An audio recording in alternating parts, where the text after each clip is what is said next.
जय हिंद दोस्तों, ये वीडियो सुनकर आपको बहुत अच्छा लगेगा क्योंकि कहा गया है इस देश में क्रिकेटर भगवान है और बॉलीवुड वाले भगवान है, बाकी कोई भगवान नहीं। उन्होंने कहा है ये फौजियों का रोल करते हैं तो इन्हें लोग पूछते हैं भगवान बनाते हो, असली फौजियों को छोड़ दिया जाता है। सबसे पहले तो इनको खत्म करना चाहता हूँ ना कि एक तो ये क्रिकेटर्स को और एक बॉलीवुड वालों को जो भगवान बना के रखा हुआ है ना, इन्हें कोई मंदिर बना देता है, ये सब कर देता है। भाई क्या सिद्धि की है इन्होंने, क्या तब किया है, क्यों भगवान बना रहे हो तुम इसको? कि मान लो कोई आर्मी वालों को आप भगवान बनाओ तो भी माना भी कि हाँ भाई वो सही में प्रोटेक्शन कर रहा है, वो कहीं में कोई एक्चुअली ऐसी चीज कर रहा है जो जरूरत है हमारे अपने सर्वाइवल के लिए। किसान को यदि आप हटा दोगे तो फिर मर जाओगे ना खाने के बिना। आर्मी को हटा दोगे तो मार देंगे ना तुमको आगे अटैक करके।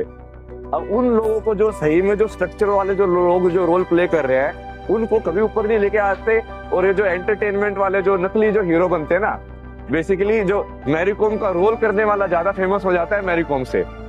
आखिर ये IIT बाबा जो आपने महाकुंभ में देखे होंगे काफी वायरल हुए थे, वो आज सीधा आके कह रहे हैं कि इस देश को क्या हो गया है, इस देश की जनता को क्या हो गया है कि जो असली हीरो हैं उन्हें आप हीरो नहीं समझ रहे, असली हीरो का रोल निभा रहे हैं, पर्दे के ऊपर 3 घंटे आपको बेवकूफ बना रहे हैं, उन्हें आप भगवान बना रहे हो, उनके आप मंदिर बना रहे हो। उन्होंने कहा आज देश को किसान की जरूरत है, जवान की सबसे ज्यादा जरूरत है। जवान असली हीरो है, जवान भगवान है। आप कहते हो कि सेना भगवान है, जब आपको बॉर्डर पर आपकी सुरक्षा कर रही है, डिजास्टर मैनेजमेंट में आपकी रक्षा कर रही है, प्राणों की रक्षा कर रही, खिला रही पिला रही, कंधे पे ले जाके आपको बचा रही है, आप उनको भगवान नहीं समझ रहे। भगवान समझते हो आप क्रिकेटरों को भगवान समझ रहे हो, भगवान समझते हो नाचने गाने वालों को। ये देश को हो क्या गया है आखिर के? देश को कौन सा मनोरंजन करने वालों को आप इतना पैसा दे रहे हो, इतनी इज्जत दे रहे हो? तो देश कहीं ना कहीं भ्रमित है, दिशाहीन है। उन्होंने सॉलिड ये बात कही है, ठोक के ये बात कही, ठोक के हम आपसे बात हमेशा कहते आए, असली हीरो भारतीय सेना के जवान है। भले उसको अंग्रेजी नहीं आती है, भले वो गरीब है,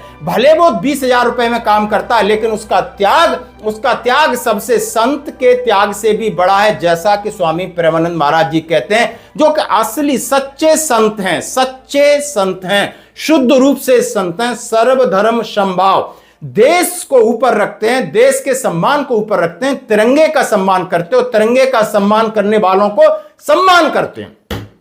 उन्होंने हमेशा कहा है कि सैनिक को क्या खाने को मिलता है इसका कोई सवाल ही नहीं, सैनिक क्या पीता है सवाल ही, लेकिन सैनिक जीता कैसे। सैनिक का त्याग देखिए, अपने बीवी बच्चों से दूर रहता है, देश के लिए करता है, देश की माटी के लिए करता है। रिटायरमेंट के बाद ही वो सैनिक जैसा ही लगता है। वहां पर आप जाके देखिए तो आपको वहां की तासीर पता चल जाएगा, तासीर। और वहां पर जो उनके निकटतम जो सेवक है, जो सवाल पूछते हैं, वो भी सेना से ही हवलदार SC से हैं, आप समझ सकते हो। और जितने भी सैनिक जाते हैं अलग तरीके से देखते हैं, बोलते हैं ये राष्ट्रभक्त हैं, ये इनके प्रति जैसे ही मैं देखता हूं मेरे अंदर एक आदर और एक विनोद, एक इस तरीके के भाव आते हो। सच्चे संत हमेशा सैनिकों की बात कहते हैं, और क्योंकि सैनिक हमेशा त्याग करता है। और संत और सैनिक की उन्होंने किस तरह उपमा की। अब देश में इज्जत, अब बाद में देश की इज्जत की बात करूंगा। तो आइए, जब हमारे सैनिक कहीं जाते हैं और क्रिकेटर जाते हैं, उनके लिए गाड़ी और प्लेन चार्टर मिलते हैं।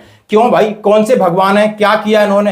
अब वहां पर हमारे सैनिक अमरनाथ यात्रा पे ड्यूटी पे जा रहे हैं, ऑपरेशन सिंदूर पे जा रहे हैं, तो उनके साथ TT क्या व्यवहार करता है आपने सुना था ना ऑपरेशन सिंदूर में, उससे पेनल्टी तक लिया जा रहा है।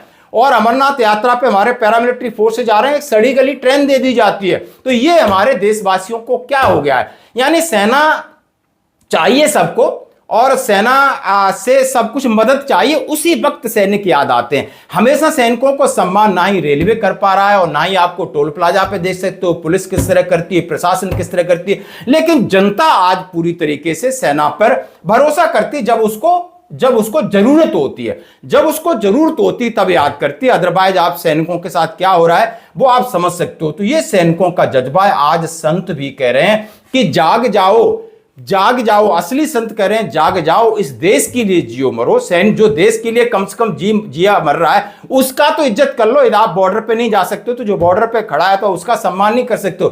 किस तरह आज देश को जगने की जरूरत है। आज देश को अपने आत्मा से पूछना होगा कि असलियत है क्या। यहां तो नीचे नेता आप कितना भ्रमित कर रहा है, नेता हमेशा झूठ बोलता है। यहां कितनी रिश्वतखोरी भ्रष्टाचार रुका इस देश का, बताओ किसने भ्रष्टाचार पर लगाम लगाई?